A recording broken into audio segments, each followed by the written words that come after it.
Prediction at the beginning of the movie, she was wrong. You turned out to be a great entrepreneur, a visionary, and an incredible altruist.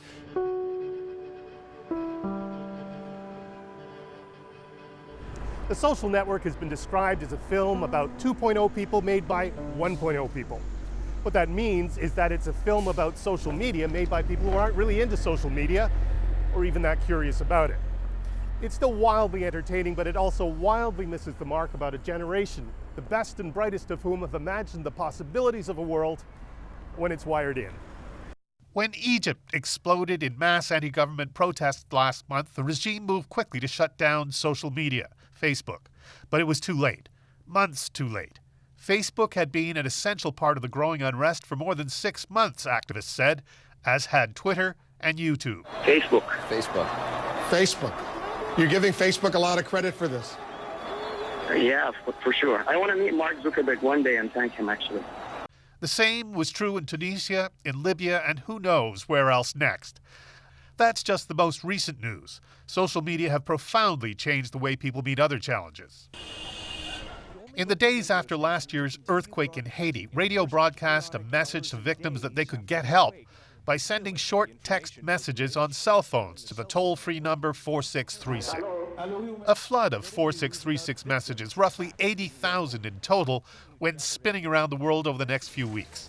There were pleas for food, water, medical assistance, shelter, and so on, but mostly written in Creole, a language understood by relatively few outside Haiti. The messages landed in laptops and PCs around the world. Nairobi, for example, is home to the pioneering social media site Ushahidi, which was developed to map incidents of political violence in that country. They quickly adapted their site to map the locations of earthquake victims on the other side of the world. And we started partnering right away with everybody from students who are volunteers to Haitian diaspora to organizations, relief organizations on the ground and around the world to try and gather and then do something with this information. In San Francisco, Rob Monroe, a computational linguist with a deep understanding of how to use telecommunications to overcome language barriers in disaster relief, wanted to help too. So if you've ever been away from home at the time of a crisis and you've wanted nothing more than to be there and to help, this must have been felt 10 times over by the Haitian diaspora. And so we gave them a way to do more than just donate.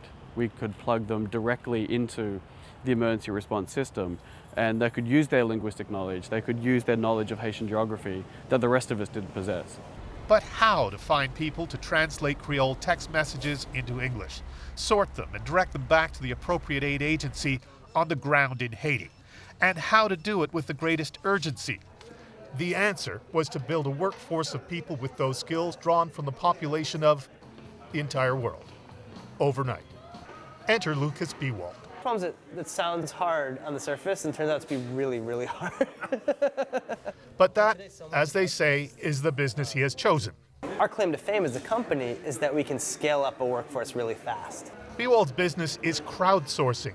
It works on the same principles as social networks such as Facebook, but crowdsourcing applies itself to accomplishing real tasks in real time. The reason a lot of companies use crowdsourcing is because of the scalability, right? Because they don't have to predict how many people they're going to need, right? And so what situation do you more want scalability in a disaster, right? I mean, that's like suddenly you need like 1,000 people or you need 10,000 people. There's no way you could staff for that. You can't staff for a disaster, right? All you can do is react and try to get the people to come.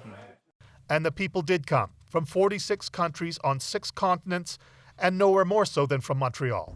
The large Haitian diaspora, including Fred Michel, got to work on their laptops, Blackberries, and iPhones. Since I couldn't be there to help people, I was trying my best to help them from here. Messages from Haiti, managed through Bewald's crowdsourcing code in San Francisco, translated in Montreal, mapped in Nairobi, and bounced back to Haiti in minutes. Not hours, not days, minutes. So someone in Haiti might have only had their cell phone and not had access to the internet, but provided they were in contact with someone outside of that region, then they could get the directions. Oh, you need to go, for example, 1 kilometer north to your nearest aid station. Michel remembers helping a pregnant woman he may never meet. She was in labor and she was bleeding, and they sent a text message on 4636. One of our members got the text message and they translated it and they sent it to the people on the ground. and the pinpoint location was the exact one, and they got to the girl in time, and they helped her deliver the baby, and everything was fine. The Social Network was a triumph. If Aaron Sorkin wins an Oscar Sunday night, it will be well-deserved in its way. But if he attempts another apology from the podium, he might want to say a word or two about how the Social Network shortchanges a generation. These people have done much more than build a tricked-up dating site. The world they're creating with social media is full of possibilities. Possibilities the film never imagines. Keith Bogue, CBC News, Los Angeles. The Social Network did not win the Oscar for Best Film, but Mark Zuckerberg has taken steps to improve his image or get more likes by setting up a Facebook page for his dog. And that's News in Review. For more on this story, read our resource guide or download it at newsandreview.cbclearning.ca. I'm Michael Serapio. Thanks for watching.